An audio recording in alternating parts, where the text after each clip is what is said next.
Hello Silver friends, this is Joli from QuickSilverHair, and today I wanted to share 10 unexpected bonuses to growing out my gray hair. These were things that happened to me during the grow out process and after. Basically, when I ditched the dye, I thought I was just throwing out that box, but it turned out that it was about way more than just the hair. And I know for some people, that's, that throwing out the box or canceling their color appointment at the salon is all there is to it. They grow out the gray hair and that's that.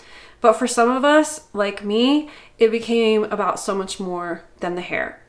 For me, I learned so many different things that were so powerful that I wanted to share them. So I'm going to share them with you here today. And if you've felt like some major things have changed in your life since you ditched the dye, and that maybe that ditching the dye was kind of that precipice to that, then stick around and let's get to it. Number one was becoming me. This is kind of hard to explain, but I kind of stepped into myself in a way that I never expected. I started to accept myself in ways that I never expected. I wasn't just accepting the natural color of my hair, but I learned to accept my aging process. I learned to accept my aging body, that my body was changing. I've put on extra weight in the last decade, which, I think that's pretty normal for most people when they turn 40. Most women, that is. And, of course, I had my hysterectomy, so that didn't help my weight issues any. But what shifted for me was I used to be really hard on myself. I used to be really particular about my weight and the way I looked. And this space of becoming me, it kind of allowed me to step into myself in a whole new way in which I was not judging myself as harshly. And I think part of that came from just realizing that dyeing your hair is like this societal pressure.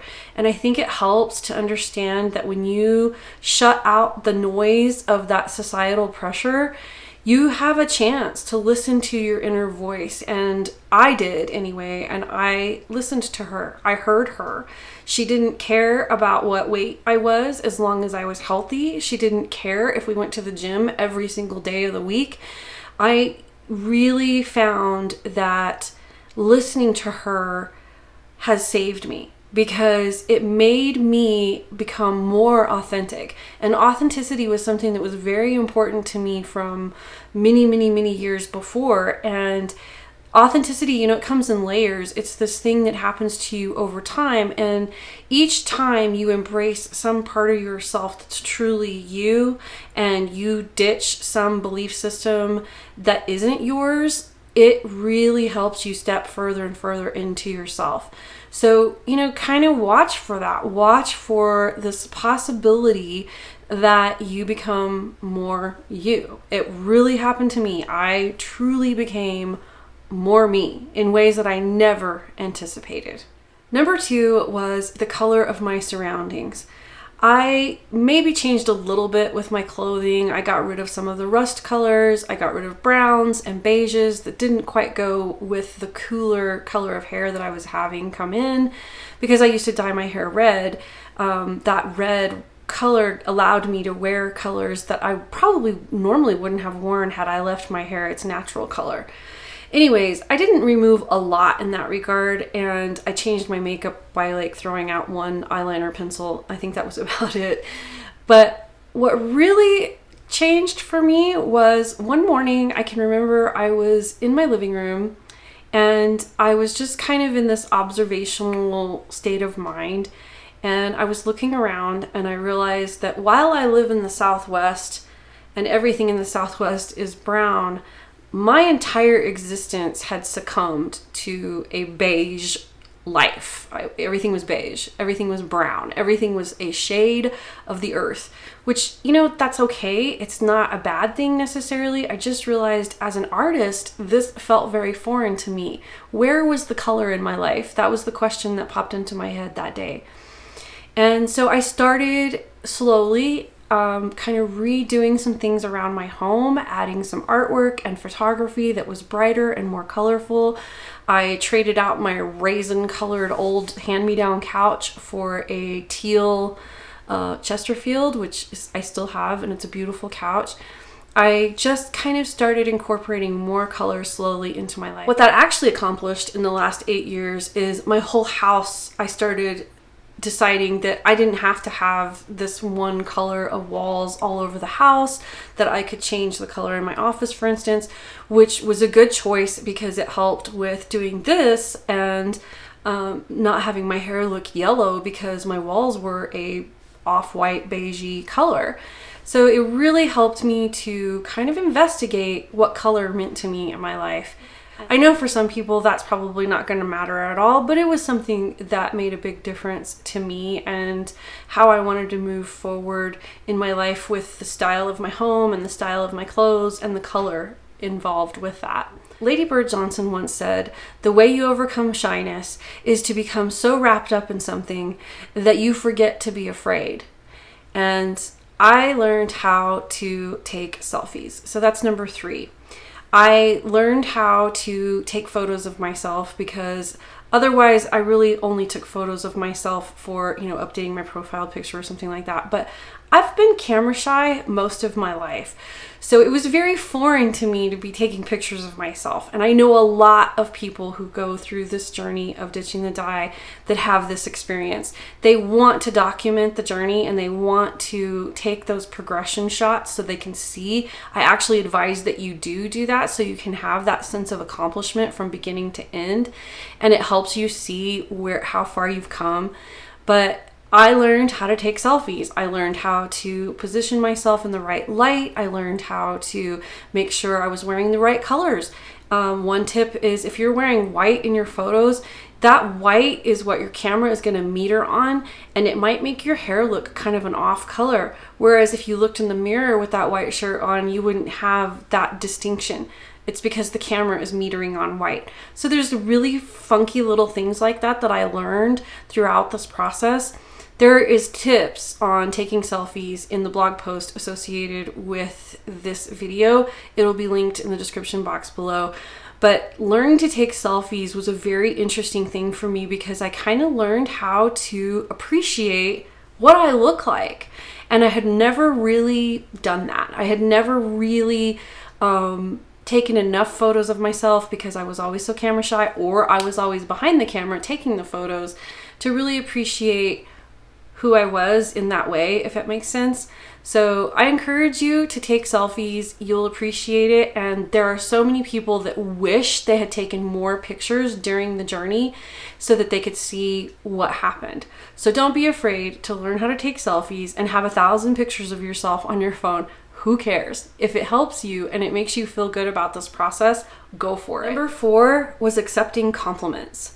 In the same token of being camera shy, I was always shy about accepting compliments. I think because I was bullied a lot as a child, and I think I kind of put up this defense mechanism that was, to not believe people when they complimented me because I didn't trust them. And it took a while, but I actually learned through joining these Facebook groups for supporting gray hair, that when someone gives you a compliment in these groups, they mean it. And they are being truly and 100% supportive. So on the same token, I had to learn how to accept the compliment. And in acceptance, you want to have gratitude, right? So I learned to genuinely say thank you to those people who complimented me. I once heard this phrase, I'm going to paraphrase it here, but it was basically that when someone gives you a compliment and you throw it back at them without gratitude, it's like giving a gift giver a gift back without opening it. And that really, really made me appreciate that to say thank you and mean it is good for both of us. It's good for the person giving the compliment and it's good for you, because when you say thank you and you have gratitude towards that person who complimented you, you believe them and you believe that it's true. So you integrate into yourself that what they have said is true. So if you've been like I was, where I kind of was hard on myself and I didn't believe I was beautiful, I always thought I wasn't skinny enough, when you believe those things about yourself and someone contradicts that, and then you start to take that in and you believe it, you start to change that dialogue in yourself. So I think it's really important little place to believe somebody when they compliment you, because most of the time they're not lying. On the flip side of that, ignore the haters. Number 5 was learning how to ignore the haters. And I'll tell you what, it's taken me most of my life to learn how to not listen to rude people. Being someone who had been bullied, it's easy to believe the bullies, especially when they come at you all the time. But learning to ignore their behavior and understand that their behavior and their attitude and their rudeness is a projection of their inner self outward, and that it's about them and not you, is such a freedom. It doesn't mean that you aren't offended when someone says something ugly. I mean, of course, we all have feelings. We're all going to have this little moment of, geesh, that was rude, you know, but you don't have to take it in and nurture it. You don't have to snuggle the rudeness. On the flip side of that, go back to the compliment. Snuggle all those compliments, nurture them, make them grow, because it pushes the hatred out. It doesn't allow room for that to live in your mind. It doesn't allow it to live in your heart. Number 6 is let that shit go. So, you know, along with letting go of the hatred and ugliness of rude people, I also learned how to start letting go of things that didn't mean anything to me in my life. Letting go of the dye was one step. And then, you know, I had already let go of all kinds of toxins and started living an organic life. And I was taking care of myself in such a way that, you know, the dye didn't make any sense anymore. But I also took stock. I started really noticing the things that I was hanging on to that I didn't need to hang on to anymore. It meant, you know, cleaning out my closet. It meant cleaning out my bookshelves. It meant all kinds of places in my life where I let go. Letting go can look like all sorts of things. It can be letting go of relationships that no longer nurture you. It can be letting go of excess weight. It can be letting go of physical health problems. It can be all sorts of things. So investigate the things in your life that you need to let go of besides the dye. Number 7 is being patient with myself. That was something that seems to be a huge life lesson for me. It comes around you know, periodically in different ways. And, you know, ditching the dye, no matter which way you choose to do this process, from shaving your head to bleaching your dark hair blonde, you'll still have to wait it out. You'll still have to be patient. And there's going to be days when you hate your hair and you have horrible bad hair days. But you had bad hair days when you were dyeing your hair. So you're going to have bad hair days in the transition phase. And you'll still have bad hair days when you have silver hair. That's just part of having hair, I think. But it doesn't mean you have to give up, throw in the towel, and go back to dyeing your hair. Be patient. Wait it out. It'll probably be worth it. And it'll teach you to, you know, realize that this might be a long process, but it's not as long as you think it is. It'll be over before you know it. And if you hate it, if you get your hair grown all the way out and you don't like it, at least you know what it looks like, and you can always go back to dyeing it. No problem. Number 8, my hair changed.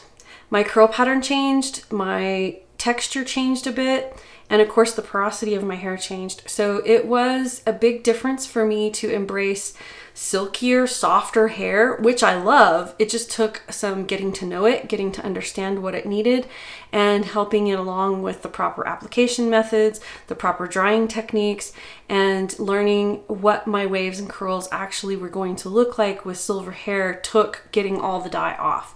I really couldn't tell, because you can't tell when you have part dye, part silver hair, what the curl pattern's actually going to be, because you have 2 different types of hair on your head at that point. You know, the hair above the demarcation line and the hair below the demarcation line.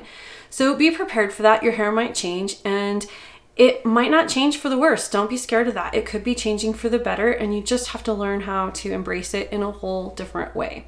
I found it was well worth it. No, I want to share a quote that I feel is so important to friendships. And it's a favorite quote. It's actually from a book about marriage called The Secret Lives of Wives by Iris Krasnow. But she has this quote in there, and I have loved this quote since the moment I read it, and that is, "Any friend who enforces and contributes to our vision of our finest selves should be allowed to enter and stay in our lives." That really sums up number 9, friendships. I never expected in a million years to have the friendships come to me that I have had during this process. I joined a couple of silver hair groups, and the people that I met in those groups that became my friends and my supporters and my cheerleaders while I was growing my hair out and starting QuickSilverHair, the business, have become people I absolutely cherish. I have met people from all over the world. Some of them have come here to meet me in person, and I absolutely love those days that they were here. They remain in my heart as, you know, the most wonderful days ever. Those friends, we have been through so much together since growing our hair out. We've had cancers and births and deaths and marriages and divorces. It's all happened, and we've all remained there for each other for all of it, beyond just the hair. So nurture those friendships, because those people who you meet along this journey, who support you, they are treasures. So number 10 is, this is an individual experience. It was an individual experience for me. It'll be an individual experience for you. I did it my way, and you're gonna have to do it your way. No matter which way you choose, whether you go with shaving your head or having a pixie cut or going cold turkey, doing a long hair grow out, or bleaching your hair from dark to light, it's your experience.